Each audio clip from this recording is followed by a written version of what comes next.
Старушка подобрала на улице странного седого щенка, а через полгода схватилась за голову от происходящего. Собака росла с каждым днем и стала похожа на волка. Бабушка услышала в траве жалобное скуление и раздвинула заросли в поисках источника звука. Среди зелени на нее смотрел странный седой щенок, который уже едва мог двигаться от усталости и обезвоживания. Пожилая женщина сильно удивилась. Щенок был маленьким и явно нуждался в помощи, а хозяина рядом не было. Она забрала его с собой домой, напоила, накормила и решила оставить себе. У нее уже есть 2 стареньких кота и рыжая овчарка на цепи, а значит, маленький щенок не принесет ей много хлопот. Через пару дней к пожилой женщине приехал внук и тоже удивился, увидев у бабушки нового питомца. Они решили, что малыш сбежал и потерялся с туристической базы. Внук сходил туда, чтобы узнать у гостей, но все постояльцы уже уехали.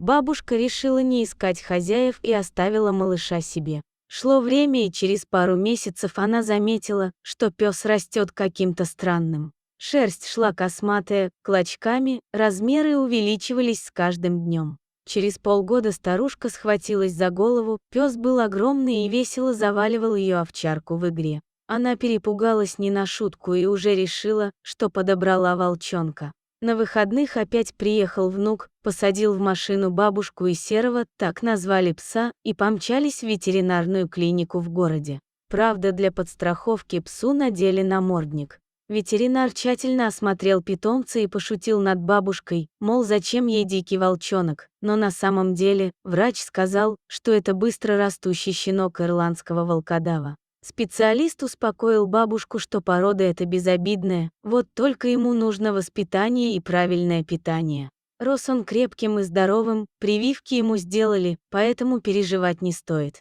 Пожилая женщина немного подумала и не стала отказываться от питомца. Внук дал обещание ей помочь с воспитанием Серого и записался на курсы кинологов.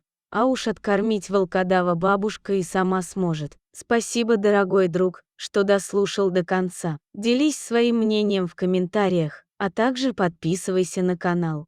Впереди еще много интересного.